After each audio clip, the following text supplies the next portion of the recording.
everybody. Welcome to My Worst Date. I'm Cassie. I'm Keegan. I'm Christina. And welcome to March.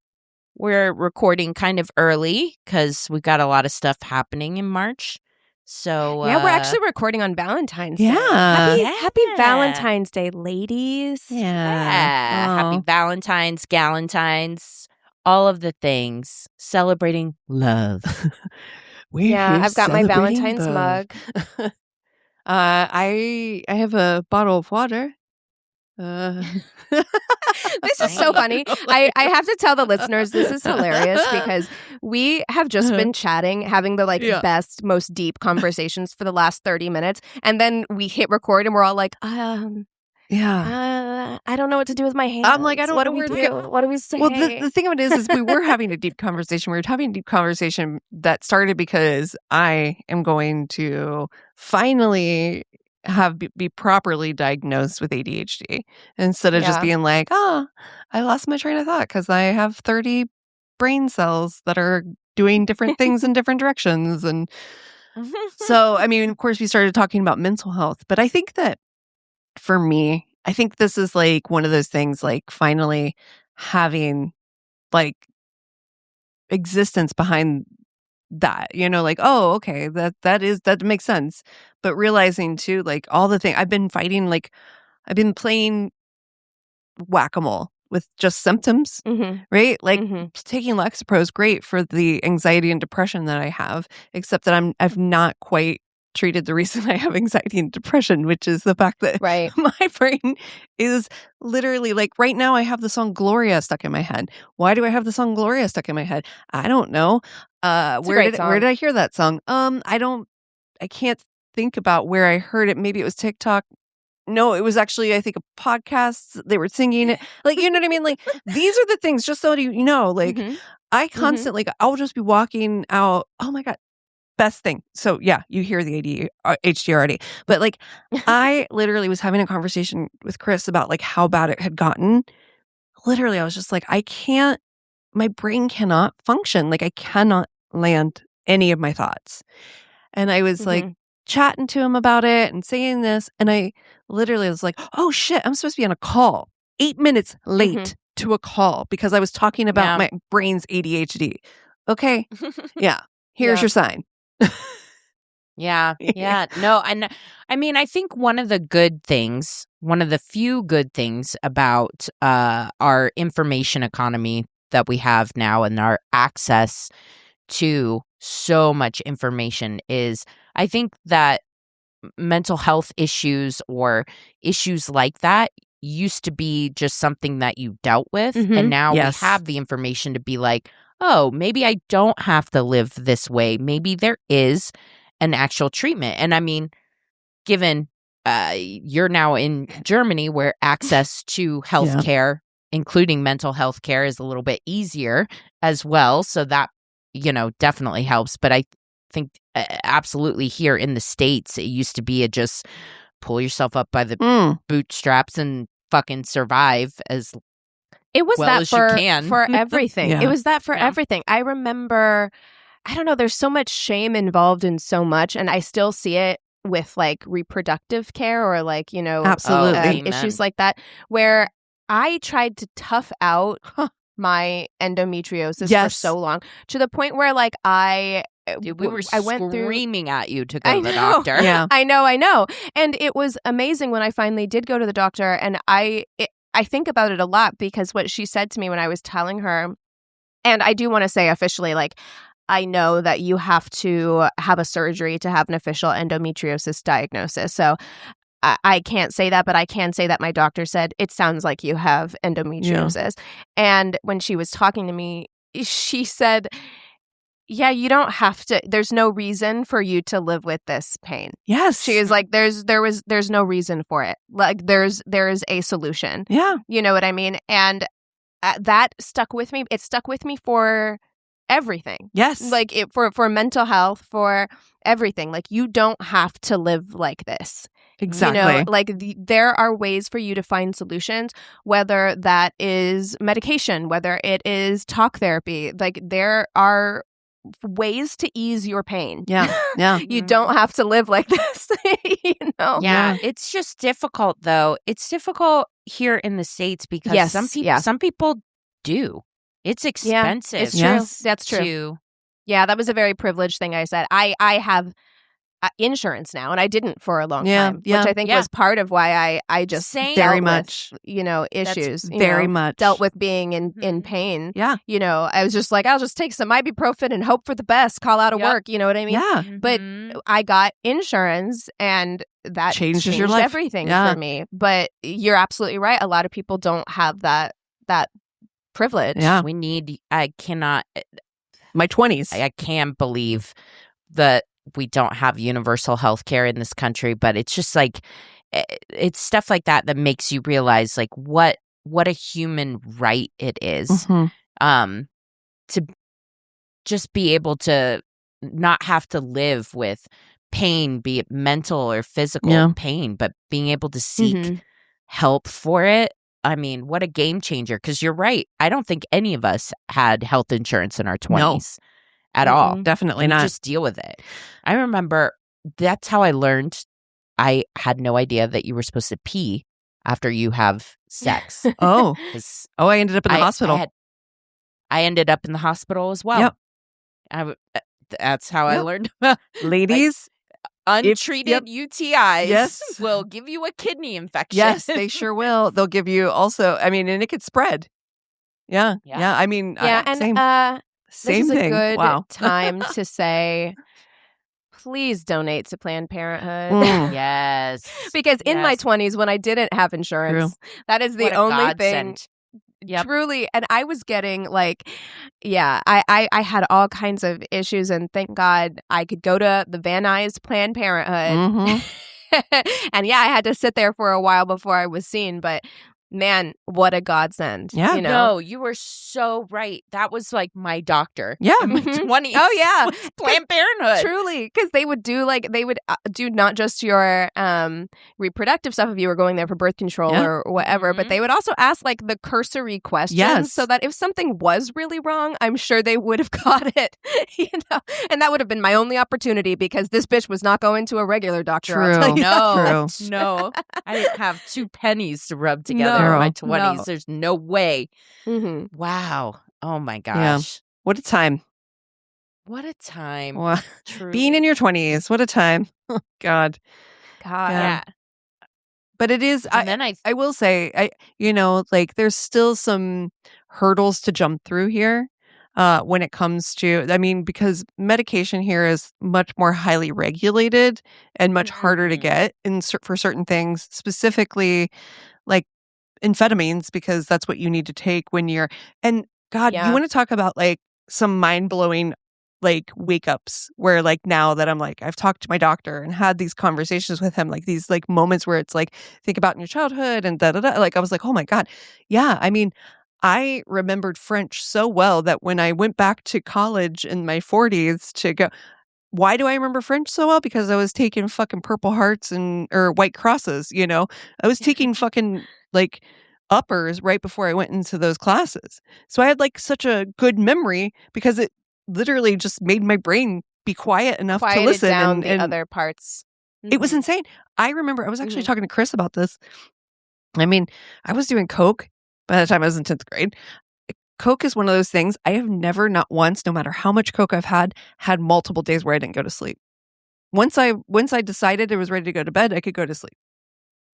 And that's fucking wild from what I hear. Not me. That's what I hear. Not me. But I'm like, Chris is like, I think that was your sign right there. Yeah.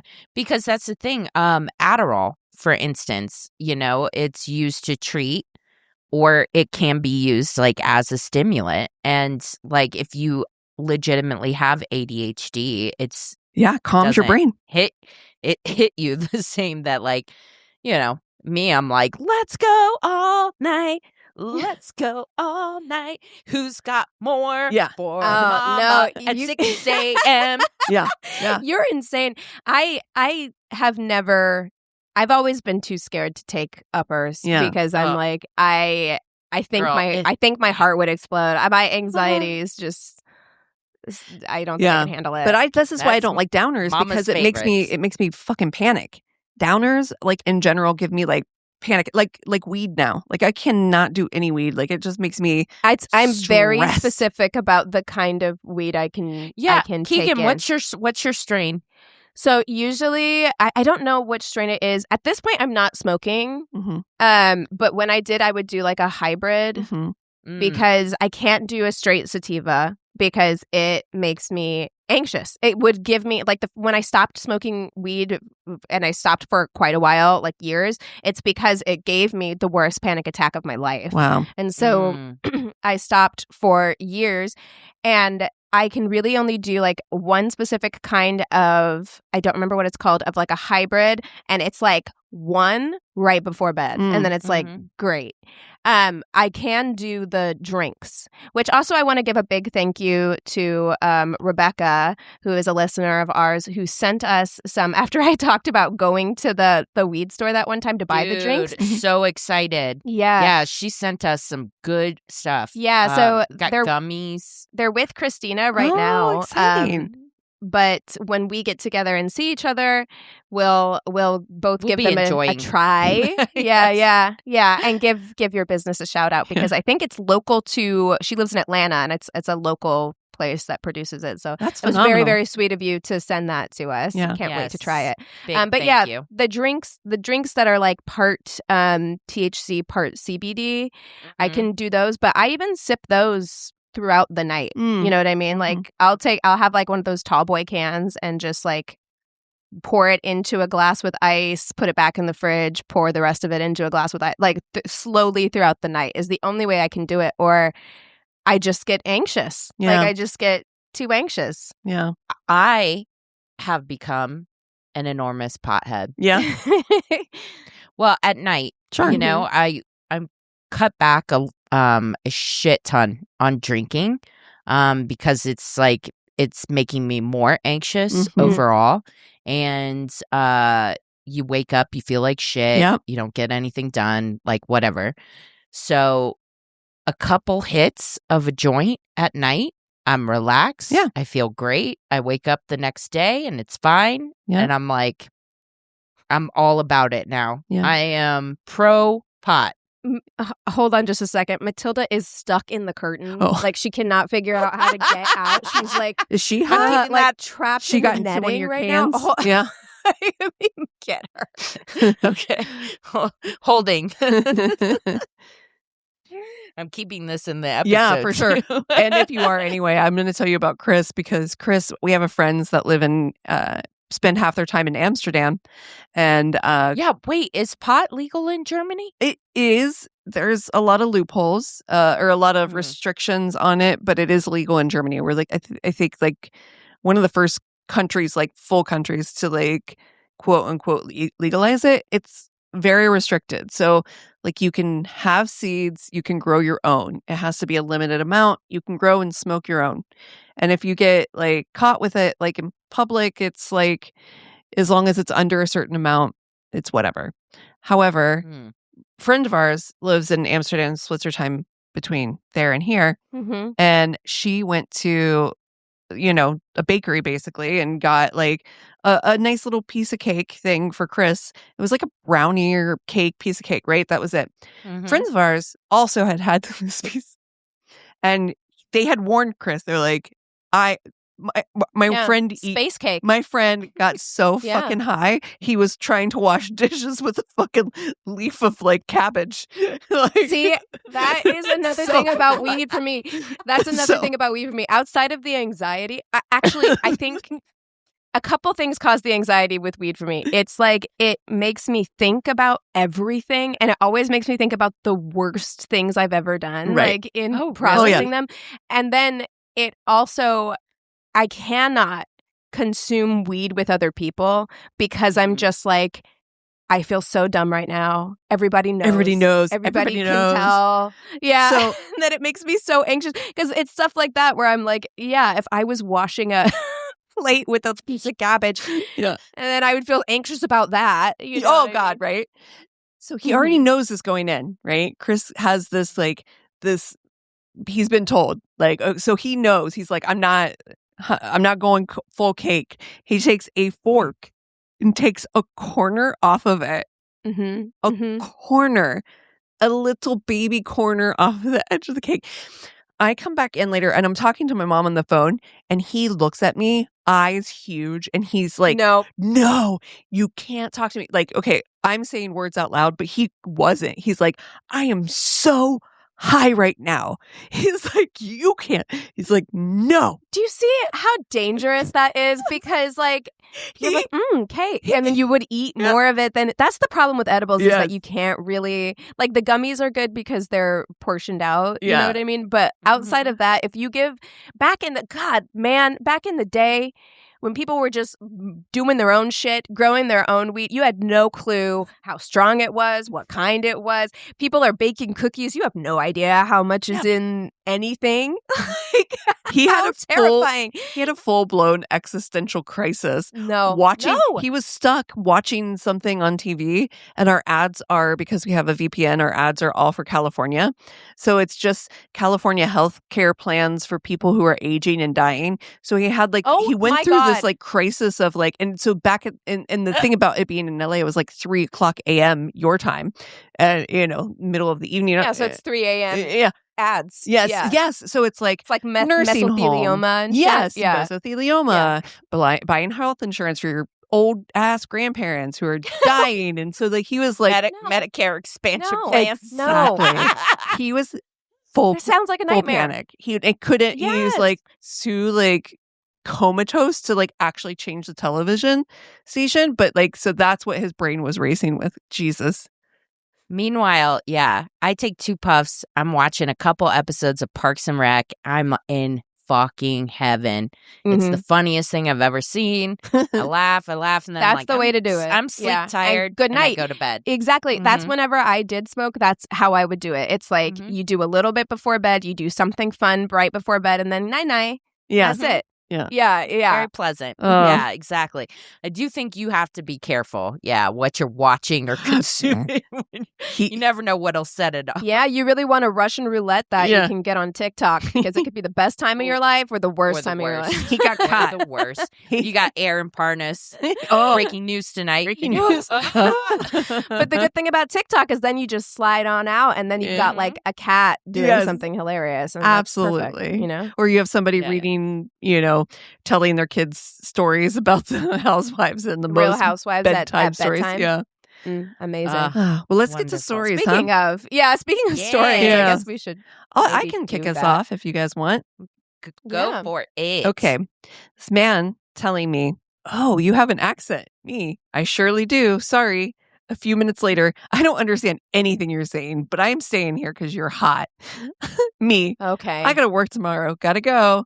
Man, so you don't want another drink? Me. Adios. He's like, I can't understand a word you're saying. She did say, though, that her main language was Spanish, but she also had just come in she'd moved from Egypt. So she's like, to be fair, she's like, it's a very tough language that my English is very rough. But it's like, babe, I can understand you. Just because you can't understand me, I can understand you saying that you're just sticking around because you think I'm hot. Like, please play with a little more savvy. You know what I mean? Truly. Okay. This one's a little bit longer. So I met this guy on Tinder. Let's call him Jake. He was this good-looking guy, tall and pretty fit. We started texting and found that we had a lot of things in common. So he asked to get coffee. When I get to the place where we're meeting I don't see him anywhere. I text him and I ask him where he is and no response. Then I feel a tap on my shoulder, and when I turn around, I don't see anyone, except when I look down, there was Jake on his knees and all of a sudden starts kissing and licking my feet. No. Oh, my God. No. No. I step away, totally freaked out, and he was like, "They are just like I imagined and more, and those nails are on point." Oh my God. At this point, I just want to leave. I mean, there's this really creepy guy who just kissed and licked my feet, and everyone in the place is staring at us. You cannot lead with that. You're in a coffee shop. Sir. Dude, you're in public. Oh, Yeah, a public he stands up. floor. Yeah, and she's in like open-toed shoes. Your feet are not you've been walking around like Oh my God. summer in Los Angeles, disgusting. He Ugh. stands up and smiles at me, and I don't know what got into me, but I kicked him in the balls. I kind of felt bad for him, but then a group of people who were at the place started clapping, and I don't know why, but I bowed and said thank you and left. Yeah. You know what, though? He's still dreaming about that, your foot in his balls. Oh, so. that's true. yeah, Ew, for that's sure. true. I mean, For and look, sure. He's like, he "That's assaulted hot." her first. Ugh. You can't just lick somebody's feet without No. permission. Oh, no. No. Non-consensual I've been married to my feet husband licking. for 20 years, and if he fucking came in here and licked my feet, I would kick him in the face. Oh, listen. If it's between two consenting adults and that's your shit, then go for it. But It's not a greeting that is approved. you haven't. no. No. What happened to hi? How are you? Mhm. You know, Mm-mm. nothing. You literally have never met in person before. Oh my God. I hate that. am so glad that Eric's not a foot guy. Same. Thank my lucky stars every day that I don't have to indulge in that. Mm. So I bet you could negotiate a really good pedicure budget, though. yeah, that's true. Mm-hmm. Good call. That's a Just silver saying. lining. Yeah. There Yeah. you go. All right. This person says, a long time ago when I was a teen, a guy asked me out on a date to see the movie Mortal Kombat. Okay. Can't wait. When he picked me up, he had... Cassie, you may want to... Oh, no. Oh, okay. This may not be good for you. Okay. I'm prepared. When he picked me up, he had a huge pimple on his cheek just ready to burst. Oh, I hate it. Before we went to the movie, he took me to eat at KFC. I kept looking at his pimple, That'd be me. distracted by It would be me. Yeah. Who Yeah. doesn't? Who couldn't?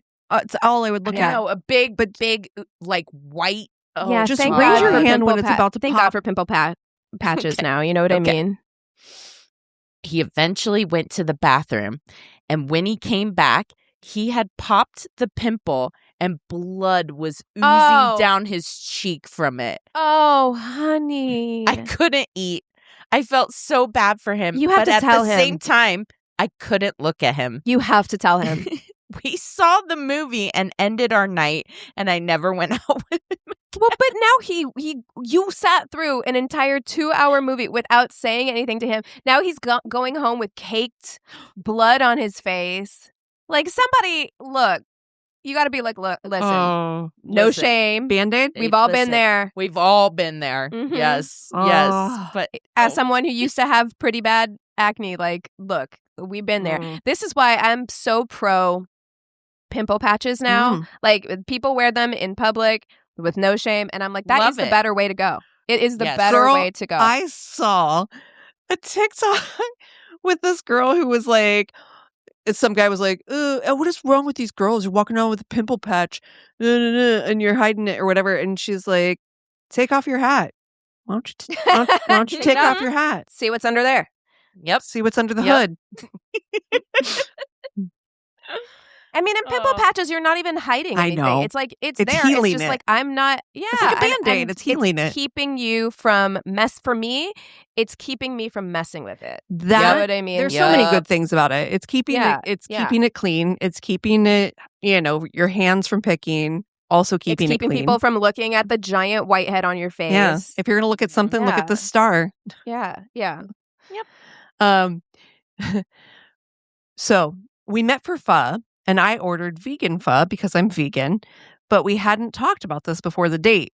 He looked confused as he asked me, "But what about the eggs?" I said, "No eggs." And his whole vibe totally changed. He shut down, Okay. wouldn't engage in conversation. Was most awkward dinner of my life. He had on his profile, scrambled eggs were his skill of his. I thought he was just Oh. being funny, but eggs Oh. obviously mean a lot to him. Now now I say in my profile, vegan, to avoid any disappointing egg fans. Well, I do think it's a smart thing to put in your profile, but because people are surprisingly weird about dietary restrictions like that. People are so fucking weird about it. That is definitely coming from their own insecurity. Oh, for sure. 100%. 100%. Listen. Whenever somebody's concerned about like what you eat, it's like, bro, like it does not affect you in the except for that he can't show off his amazing skills. Scrambled egg skills. Listen, I'll watch you make the eggs. Good for you. And you can eat them. And you can eat them. Like, you fucking weirdo. Listen, I will say I love eggs from my head down to my legs. I will. I do think of myself as a master of the over easy. I am the queen. Dude, Eric hates eggs. He hates them. He hates them. See, guess what? I don't obviously care. I'm this we guy. Still have eggs in our fridge, and whenever I want eggs, I eat them. There you go. I make those like marinated like soy eggs for my ramen. Yum. I mean, so good. Yeah, look, I am a vegetarian, but I love eggs. But it is one of those things that you can understand why people don't like them. You know what I mean? Sure, like, texture. Yeah, sure. I feel like, I think that it is for a lot of people who don't like eggs. Like, not just vegans, but like people who just don't like eggs. Right? I get it. I'm someone who loves eggs, and I eat them most days. And even sometimes I'll like take a bite and be like, I have the ick for some reason. You know what I mean? And then I got to take a break. You know what? This is why I couldn't ever date Jason Mantzoukas, though. I would like to think this is the only reason. No, he's allergic to eggs. Oh. And he talks about this on the podcast. It's not like I'm a stalker. That's a hard allergy. Yeah, it is. It would be a very difficult allergy because, I mean, think about like even cakes are made with eggs. There's a lot of... Most baked goods. You'd have to do vegan desserts mostly, probably. Okay. I was asked out by a man and declined. He had a friend three-way call me and convince me to give him a chance. The thing that would not work on me the most, right there. First date was okay. We went out to eat. Second date, it seemed he wanted me to drive him to various bars. He accused me of stealing a pack of cigarettes from him. When I told him I have no reason to steal, red flag was obvious to me, and I told him I was going to drive him home. This is going to give you guys the worst ick. As I drove him home, he began tossing himself back and forth and screaming, "Why won't you fuck me?" Ew! God. He's having a temper tantrum. Why won't you fuck me? Me. Oh my God. Ugh. I was about 21 years old and very uncomfortable. I pulled into a gas station and gave him $10 and asked him to get me a pack of cigarettes. As soon as he walked into the store, I took off and left him there. Yes. Yep. That's the absolute right call. Oh, God. Oh, my God. Why won't you fuck me? Dude, nothing gives me the ick more than I would say my biggest ick is probably a pouty. Oh, pouting. A pouty guy. Oh my God. A grown man throwing a temper tantrum is one of the worst things. There was a TikTok where a woman was recording her man. She had found out she had found out he cheated on her, and so she was breaking up with him, and he was throwing a temper tantrum, and it was the most. I was like, man, if I wasn't going to break up with you already. She had to call the squad because he was like, I can't breathe. Yeah, honey, having a fucking meltdown on the floor. Meltdown. Like, throwing things. Like, sir, this is so embarrassing. This is so embarrassing. Like, you almost want to send them a thank you card. To be like, dude, Jesus. I actually got over this immediately. So fast. Yeah. Oh, 100%. There's no sitting wondering if you've made the right decision. You're like, wow, thank God. Immediately done. Yeah. Thank you. Oh my God, that really, I'm healed. I'm healed. Okay. This person says, after a lot of normal bad dates, I went out with a guy who was asking me a lot of fun questions. Things like, if it was the zombie apocalypse, what weapon would you use? Okay. They were odd, but I had been on so many bad dates that I was like, well, at least this is different and interesting. He also kept excusing himself to use the bathroom a lot. He did not ask for a second date. And I was like, oh, well, found out later. He was beta testing an app he had developed Oh where my you God. ask certain questions and then input your date's answers and it gives you a compatibility score. Oh my God. He kept going to the bathroom to input my data. I guess we weren't compatible. Wow. That is fucking hilarious. That's really funny. That is so funny. Oh my God. That is so fucking funny. Gosh, it is No, but the seriously, Wild West if out it- there. If it was the zombie apocalypse, yeah. what weapons would you guys choose? I have to have a gun.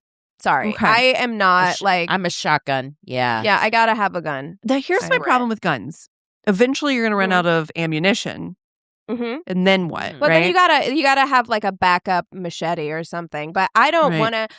I'm not weak, but I'm not Mhm. particularly super strong either. Like when I'm watching The Walking Dead and whatever her name is with her like staff, I'm like No. I'm gonna wear out. I'm gonna wear out too Mhm. quickly Yeah. on that. I'm not, I don't have I'm the not in strength shape.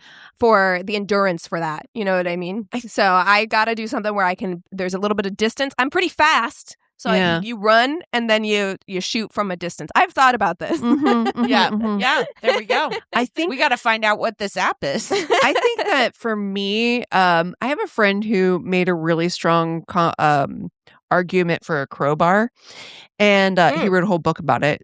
He literally has a book, "Keep Your Crowbar Handy." It's about a zombie apocalypse, but and hear me out, because I never really would have thought about it before. But how handy is a crowbar? I mean, you can break into buildings. You can. It's true. You can That's shimmy true. and lock a building. You could like shove it under a door and keep it from opening. You could. It's got a hook on it, so you could fucking swing it around. Very Like, you know what I'm smart. saying? Like I feel Yeah. like there's a lot, and I'm quick as well. I'm quick and like combat quick, like that close, because I have brothers, so I'm used to being snappy. But I don't want to get that close to a zombie. I don't either. Like I just, But- you know, But you know what? I feel like I don't know. Like I feel like there's a strong argument here for this. I feel You're like not gonna run out of keep a ammunition. gun. I feel like a gun and then a crowbar strapped to your back. There you go. Mhm. Listen. There you go. Yes. Okay. Prepared. Yeah. All right. Great. Okay. I'm glad we solved it. Yeah. Okay. Good. Well, hey, listeners, if you want to tell us what your zombie apocalypse weapon is, if you have a terrible date story, be it short or long, go to our one-stop shop of a website. It's myworstdatepodcast.com, and we love you so much. Cheers.